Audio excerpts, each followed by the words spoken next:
UP board और CBSE board के students हैं उनके लिए सब्जेक्ट और प्रेडिकेट पोर्शन काफ़ी इम्पोर्टेंट है। वो कितने मार्क्स के आएंगे इस पर भी मैंने कहा था मैं डिस्कस करूँगा। तो मैं आपको यूपी बोर्ड के पैटर्न के अकॉर्डिंग बता दूँ कि सब्जेक्ट प्रेडिकेट पर बेस्ड जो क्वेश्चन आता है वो सेक्शन बी यानी ग्रामर सेक्शन में आता है, जो 35 मार्क्स का होता है ग्रामर सेक्शन। उसमें मात्र 2 अंक के लिए सब्जेक्ट प्रेडिकेट सब आते हैं, लेकिन वो एकदम अरेंजमेंट जैसा होता है। इट मीन्स आप कह सकते हैं कि जंबल वर्ड्स दे रहेंगे, उनको आपको रीऑर्डर करना होगा। अगर आप परफेक्टली उसे रीऑर्डर कर देते हैं तो इसके लिए आपको 2 अंक मिलते हैं। एक क्वेश्चन सिर्फ इस पर बेस्ड होके आता है। और मैं अगर सीबीएसई की बात करूँ तो सीबीएसई में इस पर बेस्ड 4 क्वेश्चन आते हैं जो जंबल वर्ड्स रहते हैं, जिगजैग फॉर्म में इधर उधर बिखरे रहते हैं। उनको आपको प्रॉपर सेंटेंस बनाना होता है, मीनिंगफुल सेंटेंस बनाना होता है। और अगर आप इसमें सफल हो जाते हैं तो आपको हर sentence, perfect sentence, correct sentence के लिए आपको 1 मार्क्स मिलते हैं। तो आगे की वीडियो कंटिन्यू करते हैं। जो मैंने आपको जहाँ पे ला के छोड़ा था, मैंने एक वर्ड आपको बताया था एडजेक्टिवल फ्रेज। लेकिन उससे पहले मैं आपको फिर से एक बार सब्जेक्ट पर बात कर लेता हूँ। सब्जेक्ट जैसा सब्जेक्ट, अगर इसकी बात की जाए तो सब्जेक्ट होता क्या है।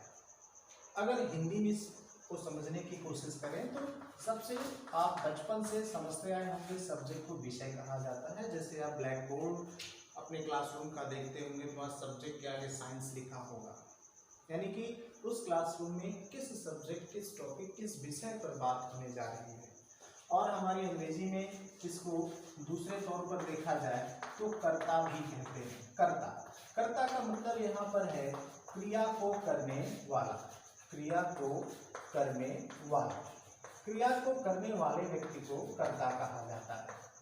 यानी जो क्रिया को, क्रिया मतलब वर्ब को परफॉर्म करता है, यानी performer of the verb is known as subject. तो हमारे जो सेंटेंसेस बनते हैं उन सेंटेंसेस में जो सब्जेक्ट आता है, ये सब्जेक्ट वो पोर्शन है हमारे उस सेंटेंस का जिसके बारे में बात की जाती है या वहाँ पर जो क्रिया को संपादित कर रहा होता है। ये कोई जरूरी नहीं है कि हमारा सब्जेक्ट हर बार क्रिया को ही संपादित करे। तो सब्जेक्ट दोनों हो सकते हैं। जैसे मैं सेंटेंस में लिखूं Ram is a teacher. Ram is a teacher. Ram is a teacher में हम पिछली क्लास के हिसाब से शायद आप समझ गए होंगे कि यहाँ पर ये वर्ब है इज। इस वर्ब की वजह से पीछे के सारे पोर्शन को प्रेडिकेट पोर्शन में हम ले जाते हैं। लेकिन अगर हम सेंटेंस में बात करें तो टीचर कौन है, किसके बारे में बात की जा रही है, वो कुल मिला जुला के आपको पता चलेगा कि वो राम है। इट मीन्स राम यहाँ पर सब्जेक्ट है, बाकी ये सारा पोर्शन प्रेडिकेट है। अब कुछ ऐसे भी सेंटेंसेस आपको मिल सकते हैं जिसमें सब्जेक्ट आपको इस रूप में मिलेगा, यानी क्रिया को करता हुआ मिलेगा। जैसे मैं इसी में सेंटेंस लिखूं Ram is eating, Ram is eating a mango. Ram is eating a mango. अगर इस सेंटेंस को आप गौर करिए तो पिछली क्लास के बेसिस पे आप ये समझ गए होंगे कि यहाँ से लेकर के इज ईटिंग अ मैंगो ये पोर्शन प्रेडिकेट में आता है। लेकिन यहाँ पर एक चीज हम ऑब्जर्व करें तो यहाँ पे कौन सा काम हो रहा है, यानी कौन सी क्रिया हो रही है, तो ये पता चल रहा है कि ईटिंग यानी खाने का कार्य हो रहा है। और इस कार्य को करने वाला, मैंने जैसा लिखा कर्ता ने क्रिया को करने वाला, उस कार्य को करने वाला क्या कहलाता है, सब्जेक्ट। तो इस बेसिस पे हम यहाँ पर देखें तो राम सब्जेक्ट है।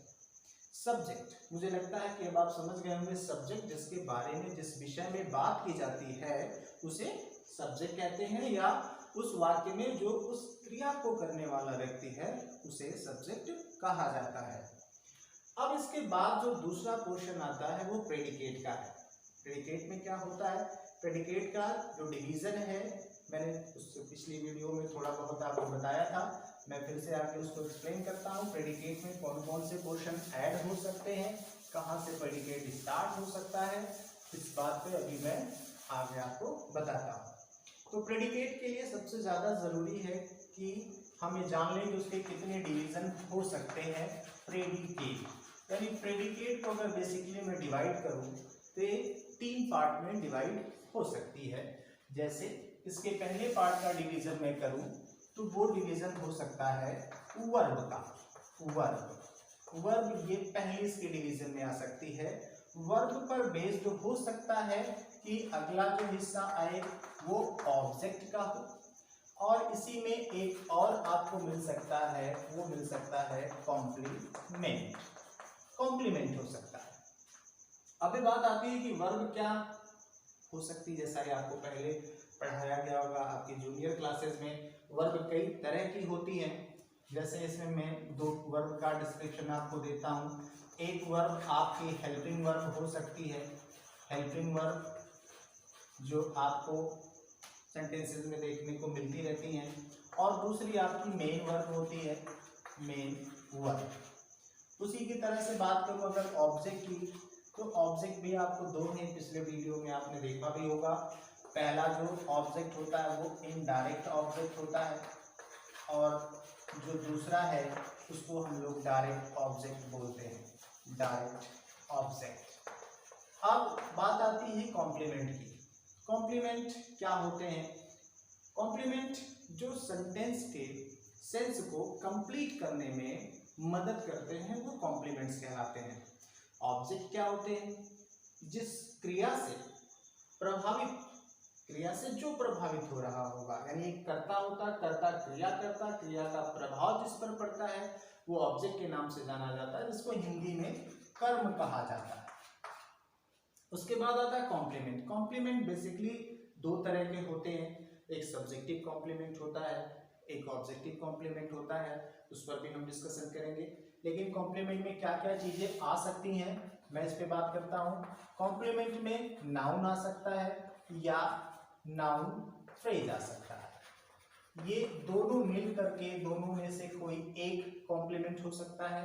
दूसरा कोई एडजेक्टिव भी कॉम्प्लीमेंट अकेले हो सकता है, या एक एडजेक्टिवल फ्रेज भी कॉम्प्लीमेंट हो सकता है।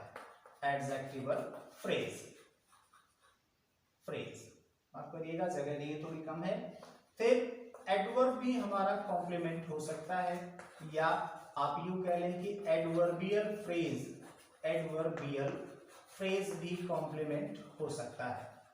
इसमें और भी कॉम्प्लीमेंट में जा सकते हैं, जेरेंड हो सकता है, पार्टिसिपल हो सकते हैं, पार्टिसिपल के बाद चीजें हो सकती हैं।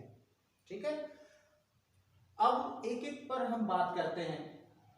वर्ब में कब हेल्पिंग वर्ब हो सकती है, कब मेन वर्ब हो सकती है, इस पर डिस्कशन हम वर्ब के चैप्टर में करेंगे जो आपके आगे हेड्स में शामिल है। यहाँ पर ऑब्जेक्ट और ऑब्जेक्ट का डिस्क्रिप्शन भी दिया गया। ऑब्जेक्ट इनडायरेक्ट ऑब्जेक्ट और डायरेक्ट ऑब्जेक्ट होते हैं। इनडायरेक्ट ऑब्जेक्ट में जनरली सजीव यानी कि लिविंग थिंग्स की बात आती है। यहाँ पर सजीव होते हैं, और इसमें जो शामिल होते हैं वो निर्जीव को किया जाता है। तो अगला जो पोर्शन है हम ऑब्जेक्ट पर फोकस करते हैं। किसी सेंटेंस में ऑब्जेक्ट का पता कैसे करते हैं और उसकी अरेंजमेंट कैसे होती है। अरेंजमेंट के लिए आप बेसिकली ये समझ के रखिएगा कि जो मैंने उधर डान बताया था, DAN, D for determiner, A for adjective और N फॉर नाउन, उसी में आगे की बात अगर हम करें तो प्रेडिकेट पोर्शन में सबसे पहले वर्ब आता है। वर्ब के बाद ही पॉसिबिलिटी बनती है कि ऑब्जेक्ट आए। ऑब्जेक्ट नहीं होगा तो कॉम्प्लीमेंट होगा। ये कोई जरूरी नहीं है कि दोनों रहें। कभी कभी सेंटेंसेस ऐसे भी देखने को मिलते हैं कि वर्ब पर ही खत्म हो जाते हैं। कभी कभी सेंटेंस देखने में मिलते हैं कि ऑब्जेक्ट तक आते आते खत्म हो जाते हैं।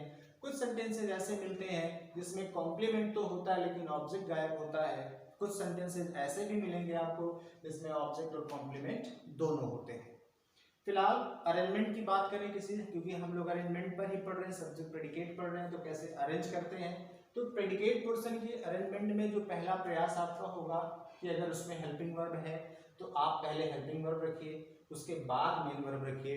और अगर उसमें ऑब्जेक्ट है, प्रश्न आएगा आपके दिमाग में कि ऑब्जेक्ट पहचानेंगे कैसे।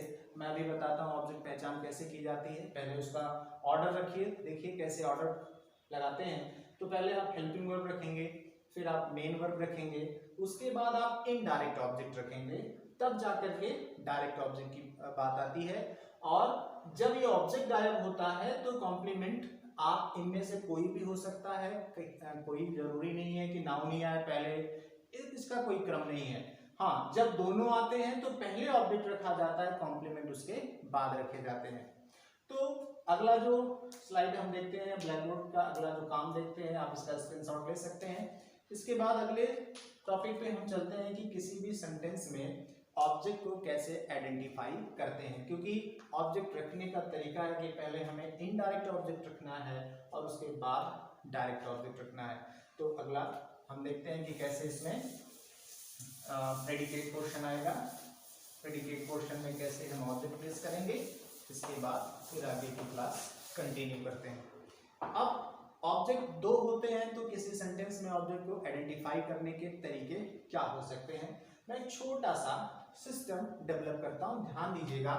जो सेंटेंस में आपके मेन वर्ब है, जो सेंटेंस में आपके मेन वर्ब है, इस मेन वर्ब से ही हमें ऑब्जेक्ट तलाश करने में आनंद आएगा।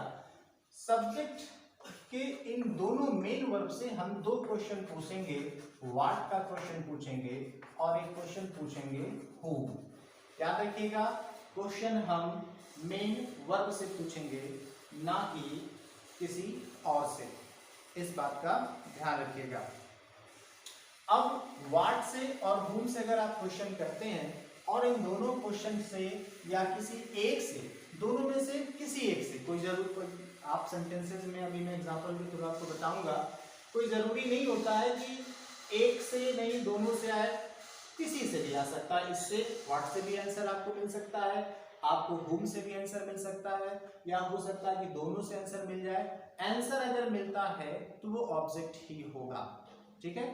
और ऑब्जेक्ट अगर होता है तब एक चीज और मैं इसी के लगे हाथ आपको सिखा देता हूं, तब उस मेन वर्ब को हम ट्रांजिटिव वर्ब कहेंगे। याद रखिएगा, जब आपको ऑब्जेक्ट मिलेगा तब उस वर्ब का नाम पड़ जाता है ट्रांजिटिव वर्ब। यानी कि व्हाट और whom से आपको मिलना चाहिए आंसर। ये जो आंसर आता है, इसी आंसर को ऑब्जेक्ट कहते हैं, ये आंसर ही ऑब्जेक्ट कहलाता है। अब बात आती है कि ये जो है और ये जो है, ये दो क्वेश्चन से आया हुआ ऑब्जेक्ट हो सकता है। अगर ये व्हाट से आया हुआ होगा तो आपका ऑब्जेक्ट कौन सा ऑब्जेक्ट बनेगा, डायरेक्ट ऑब्जेक्ट बनेगा। अगर whom से आया हुआ होगा आंसर तो ये आपका इनडायरेक्ट ऑब्जेक्ट बनेगा।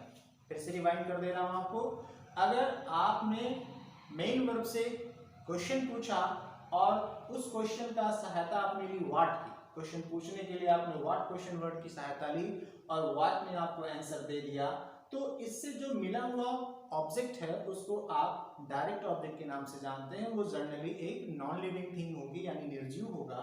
और अगर आपको इस मेन वर्ब में क्वेश्चन आपने सहयोग लिया whom का और जो आंसर प्राप्त हुआ वो आपका इनडायरेक्ट ऑब्जेक्ट कहे जाएंगे और वो सामान्यतः सजीव होते हैं। और अगर आपको आंसर मिल रहा होता है, आपने क्वेश्चन पूछे और क्वेश्चन से अगर आपको आंसर मिला तो इस मेन वर्ब को ट्रांजिटिव वर्ब भी कहते हैं। इसी के साथ आप ये भी जान लीजिए। अब मैं कुछ एग्जांपल देता हूं, उस एग्जांपल के थ्रू आप समझने की कोशिश करिएगा कैसे निकाला गया आंसर। अभी मैंने एक सेंटेंस लिखा था, Ram is eating a mango. Ram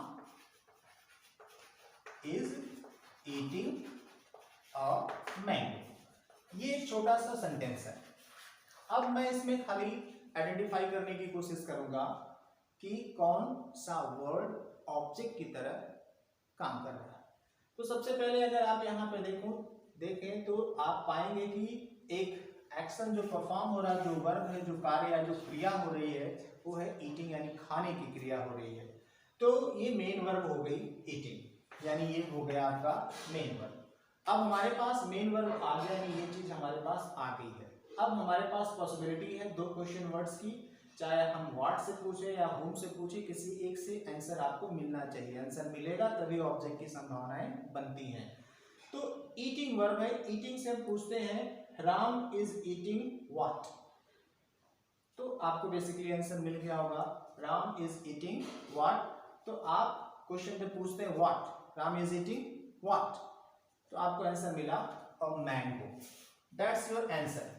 that's answer is known. यही जो आंसर आता है इसी आंसर को हम ऑब्जेक्ट कहते हैं। हम क्या कहते हैं? ऑब्जेक्ट कहते हैं। अब आप जरा ध्यान दीजिएगा, व्हाट से ये आंसर निकल के आया है जिसको हम ऑब्जेक्ट कह रहे हैं, लेकिन इसी के साथ आप ये तुरंत जान जाएंगे कि ये कैसा ऑब्जेक्ट है। तो आप व्हाट के थ्रू जाएंगे तो आपको पता चलेगा कि ये डायरेक्ट ऑब्जेक्ट है।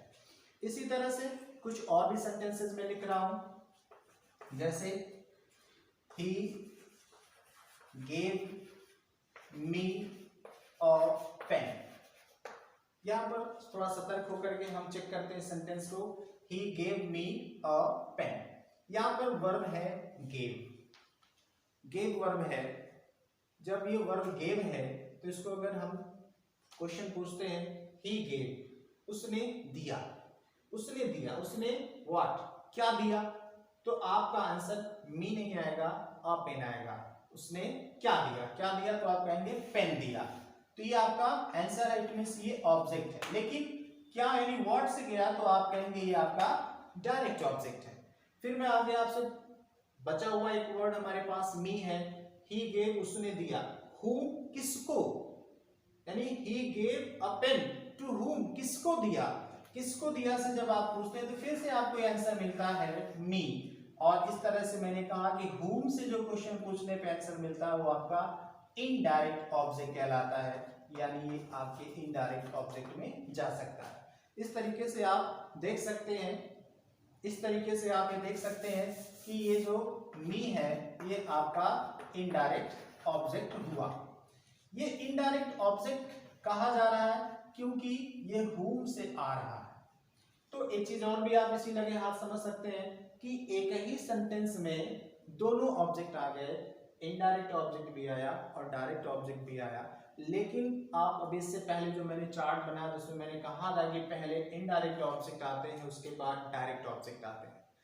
फिर स्टूडेंट्स आपके मन में क्वेश्चन आ सकता है कि क्या ये पत्थर की लकीर है कि हर बार इनडायरेक्ट ऑब्जेक्ट ही आए पहले और डायरेक्ट ऑब्जेक्ट बाद में आए? बिल्कुल नहीं, इनकी प्लेसेस को बदला जाता है। ये है आपके सिलेबस में है, मैं आपको इसको बताऊंगा। इसमें हम दो प्रीपोजिशंस का प्रयोग करते हैं। दो प्रीपोजिशंस होते हैं, एक टू होता है, दूसरा प्रीपोजिशन होता है फॉर। इन दो प्रीपोजिशंस पर हम काम करेंगे। पहला क्या है? टू टू और फॉर। अब हम इस पर बात करते हैं टू और फॉर लगा करके कैसे हम सेंटेंस को डायरेक्ट या इनडायरेक्ट में कन्वर्ट करते हैं। चलिए इसको देखते हैं थोड़ा सा। ये लास्ट मोमेंट है आज ऑब्जेक्ट के चेंज करने के लिए। टू और फॉर को चेंज करने का तरीका हम समझते हैं कि किसी सेंटेंस में टू और फॉर को लगा करके कैसे डायरेक्ट ऑब्जेक्ट को हम आगे ला सकते हैं और इनडायरेक्ट ऑब्जेक्ट को पीछे ला सकते हैं। तो एक सेंटेंस देखते हैं। जैसे मैं आपको सेंटेंस लिखूं, अभी जो मैंने लिखा, राम गेव मी अ पेन। इस सेंटेंस को बिना सेंस बदले और इनके ऑब्जेक्ट की प्लेसेस को चेंज करके अर्थ वही रखते हैं। जैसे हमने अभी आपको बताया कि ये गेव वर्ब है, इस वर्ब के बेस पे जब हम क्वेश्चन पूछते हैं तो पता चलता है कि ये इनडायरेक्ट ऑब्जेक्ट है और अ पेन डायरेक्ट ऑब्जेक्ट है। अब हम चाहते हैं कि अ पेन इस पोजीशन पे आ जाए और ये यहाँ पे चली जाए। तो इसके लिए हमने अभी बताया आपको कि हम दो प्रीपोजिशंस का इस्तेमाल करते हैं, जिसमें पहला प्रीपोजिशन टू है और दूसरा प्रीपोजिशन फॉर है। आप ये खास करके याद रखिएगा, फॉर के लिए के अर्थ में फॉर का इस्तेमाल करते हैं, बाकी अन्य अर्थ में हम टू का प्रयोग करते हैं।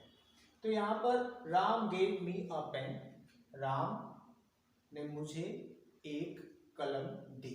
तो इस सेंटेंस को ऑब्जेक्ट अगर इंटरचेंज करते हैं, उनकी प्लेसेस को इंटरचेंज करते हैं, तो हमें फॉर की जरूरत नहीं पड़ेगी, टू की, क्योंकि फॉर के लिए के अर्थ में इस्तेमाल होता है और बाकी अन्य अर्थों के लिए टू का इस्तेमाल करते हैं। तो इस सेंटेंस को फिर से कंटिन्यू करें, तो Ram gave a pen to me. अब ध्यान दीजिए, ये प्रीपोजिशन आपका इस इनडायरेक्ट ऑब्जेक्ट के ठीक पहले प्लेस कर दिया गया। इसके ठीक पहले प्लेस कर दिया गया और इस प्रीपोजिशन के ठीक पहले हमने आपके डायरेक्ट ऑब्जेक्ट को प्लेस किया। अर्थ पर कोई फर्क नहीं पड़ता, सेंटेंस वही अर्थ दे रहा है, लेकिन अगर इसके स्ट्रक्चर पर, इसके ढांचे पे अगर बात करें तो स्ट्रक्चर इसका चेंज हो गया। चेंज क्या हो गया कि अब पहले यहाँ पर डायरेक्ट ऑब्जेक्ट आ गया और लास्ट में चला गया आपका इनडायरेक्ट ऑब्जेक्ट। तो इस तरह से हम ऑब्जेक्ट की प्लेसेस को भी बदल सकते हैं दो प्रीपोजिशंस यानी टू और फॉर के सहयोग से। अब आगे की कक्षा में हम एक और ऑप्शन इसमें भी प्रेडिकेट, उस पर बात करेंगे। कुछ सेंटेंसेस पर प्रैक्टिस भी करेंगे एग्जैक्ट लगा करके, कुछ में सब्जेक्ट पोर्शन गायब करके, कुछ की प्रेडिकेट पोर्शन में थोड़ी सी इधर उधर सेंटेंसेस की हेरा फेरी करके। तो अगले वीडियो में फिर मिलेंगे अगली क्लास के लिए, कॉम्प्लीमेंट सेक्शन पर डिस्कस करेंगे। और कुछ भी और चीज़ें बची हुई हैं, जैसा मैंने आपको सब्जेक्ट में कहा था कि सब्जेक्ट हमारे इन्फिनिटिव भी हो सकते हैं, सब्जेक्ट हमारे जेरेंड भी हो सकते हैं, सब्जेक्ट में इट और देयर का भी प्रयोग कर सकते हैं। तो इन सब चीज़ों पर भी अगले वीडियो में हम बात करेंगे।